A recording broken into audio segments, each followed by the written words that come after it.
皆さんこんばんは、玉木のスポーツジャーナリズムのお時間です。今日はもう伊沢元彦さんの第2回目ということで、伊沢さんありがとうございます。よろしくお願いします。第1回目も話聞いて、私司会者ではなくて、もう完全に聞き役になってしまいましたけれども、本当それでちょっとね、歴史的に日本のスポーツを考えた時に、どうしても気になるのが、体罰とかね、命令とかね、いろいろ出てきて、それで1964年のオリンピックが終わった後にできたのが体育の日なんですよね。それで体育とスポーツは本当は違うんですよね。体育は英語で言うとフィジカルエデュケーションですし、要するに体の教育。スポーツってのはどっちかというと遊びですよね。であるね、日本体育大学の先生、もっと偉い人なんですけど、この方が日本体育大学の英語名をね、スポーツカレッジにしたんですよ。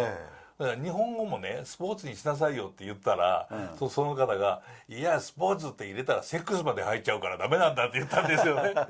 でこれはある意味正しいことなんですよね。ただセックスがスポーツにならないのはなぜかっていうと、そこにプロダクトが入っちゃうと。入っちゃったらダメなんだ。全体ところが 100m はただ走るのは走るだけですよね。だから楽しい。マラソンなら走るだけだと。要するにプロダクトをしないわけなんですよ。ところがプロダクトするからセックスはスポーツじゃないという言い方できるんだけれども、日本はスポーツにプロダクトをものすごく入れたがるんですね。要するに根性を持ってね、精神を鍛えろとかね、これなんでこういうのができてしまったのかって。そもそもスポーツの日本のスポーツって遡っていくと、いわゆる弓とか、剣術とか槍とか、あるいは体術柔術ですよね。つかみ合いですね。だからもともと全部武術で、武術っていうのはやっぱり相手に負けたらダメだから、鍛錬の意味があって、手はもちろん遊んじゃいけないわけで、そういう悪い意味、いい意味でも悪い意味でもクソ真面目さがあって、それが影響しちゃってんじゃないですかね。ただね、僕残念だなと思うのは、遊びをせんとや生まれけんというね、あれは後醍醐天皇の時代でよろしいのかな。もうちょっと前です。もうちょっと前ですかね。それから室町の面白いようなね、時にそういう遊びをせんとや生まれけんっていう言葉を生んだね、日本人が、要するにお花とか、それからお茶とか、それからあと歌舞伎とかね、能から始まった遊びの文化って結構ありますでしょ。その中でスポーツが明治時代に入ってきたら、なんでこんな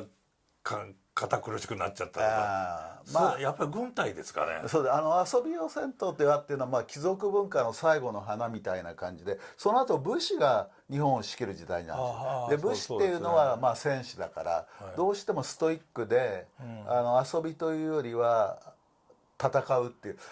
英語でもね、確かスポーツによってはゲームというのとマッチっていうのが、マッチ違う。マッチはボクシングとかね、ラグビーはどっちだったかな。とにかく殴り合いするようなのはマッチじゃないですか。で日本はゲームがなくてほとんどマッチで、ゲームはそれこそすごろくとかね、ボードゲームはあるんだけど、どうだろう、例えば子供たちが地面にいろいろ線を引いて飛び跳ねたりする、ああいうのぐらいしかないんじゃないかな。遊びのね、そうですね、ゲームとマッチと面白いですね。IOC のバッハっていう会長、あの人がベースボールの話してる時にベースボールマッチって言ったんですよ。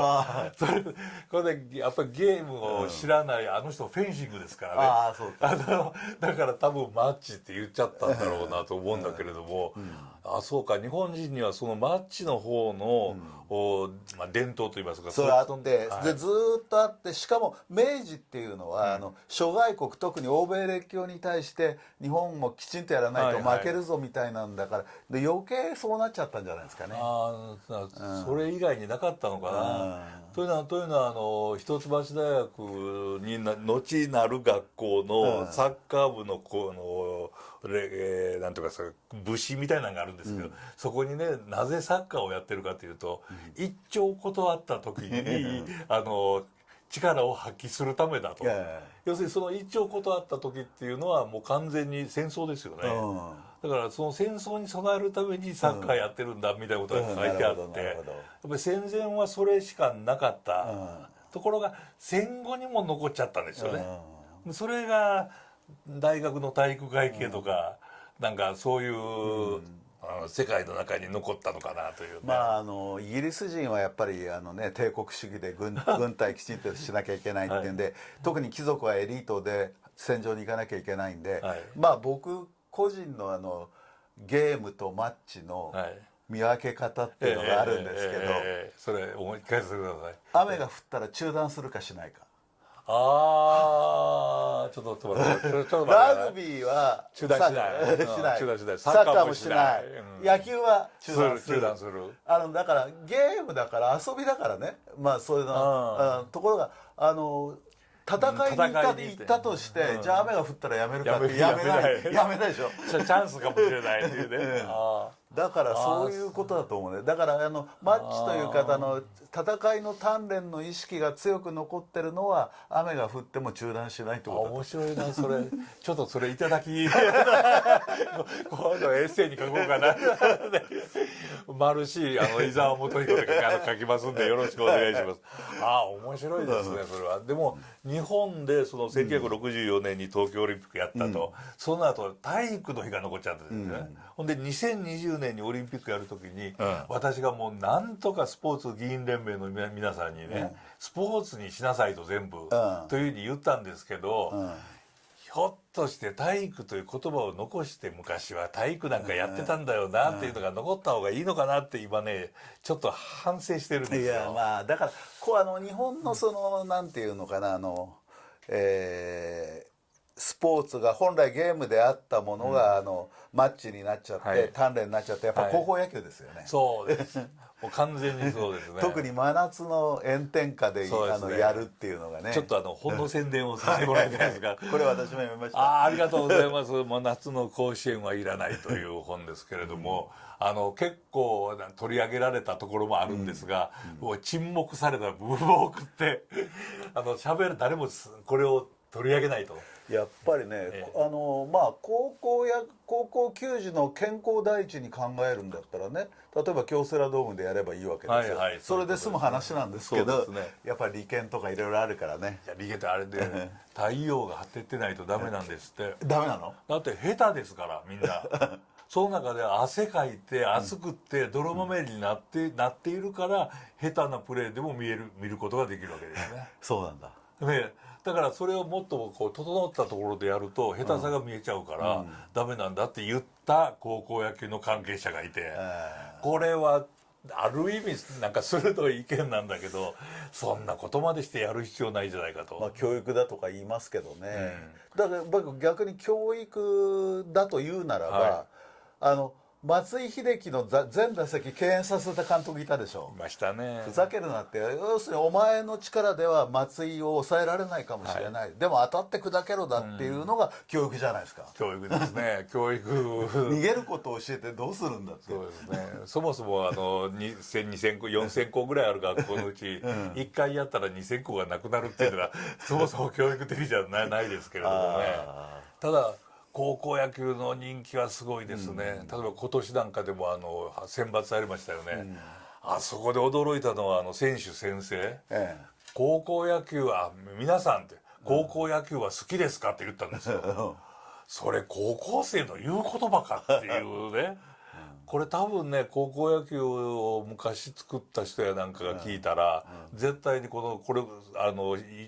下書きを読んだ時にそれ言わさなかったですよね。要するにもう教育から離れて要するにエンターテインメントの世界に入っちゃった、私そう思ったんですね。でおまけに春の選抜というのは3月10日まで、対外試合ができないんですよね、シーズンオフで。だから2週間ぐらいで試合をやるっていうのは、そもそも無理なんじゃないかと。いうふうに思ったら、隠れてやってるから大丈夫なんですって。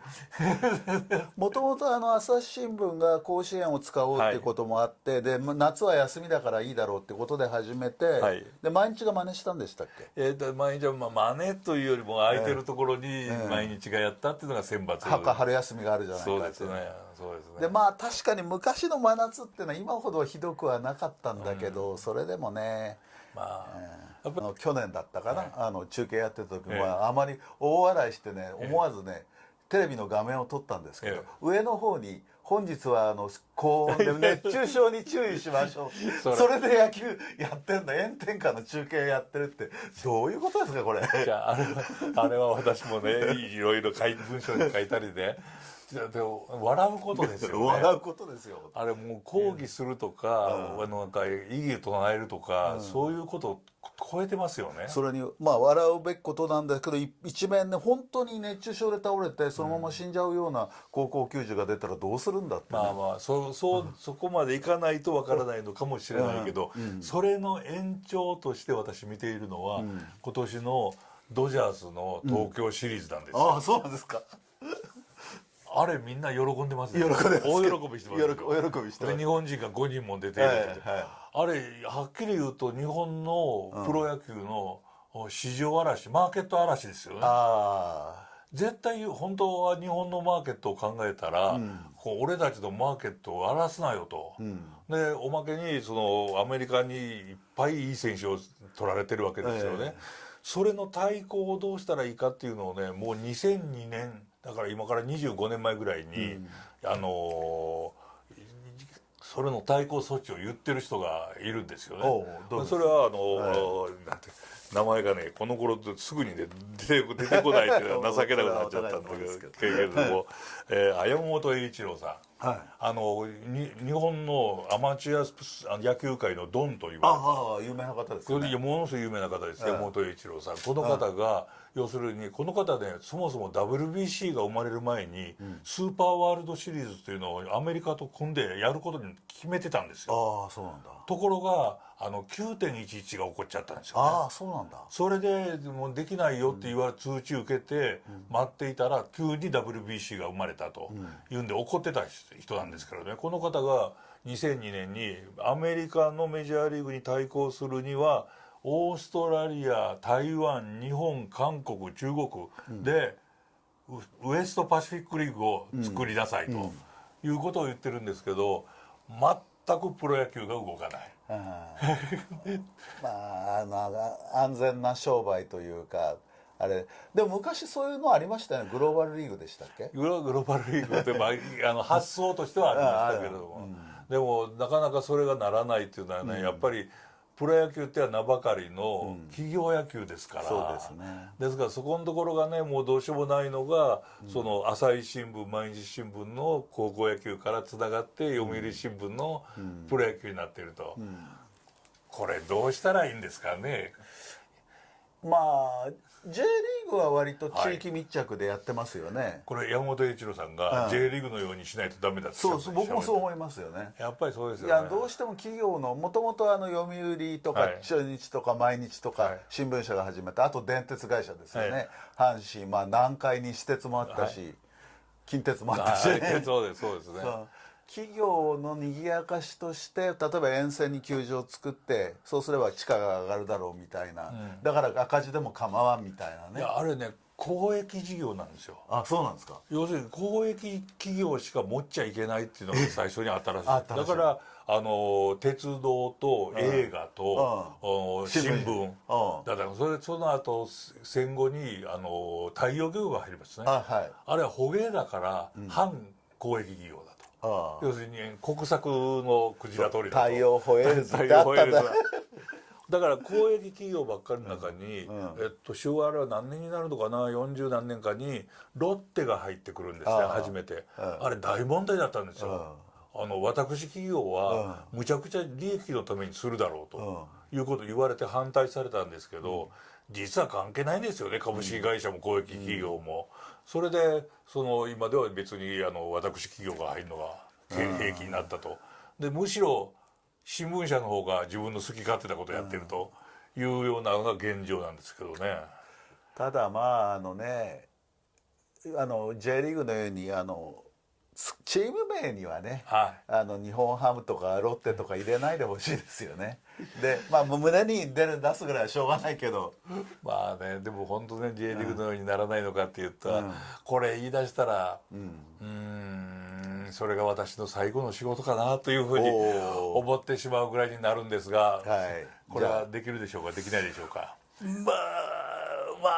相当な覚悟を持ってやらないと無理でしょうね。70歳を過ぎてしまいました。頑張ろうかなこれから。ということで今日はどうもありがとうございました。ありがとうございました。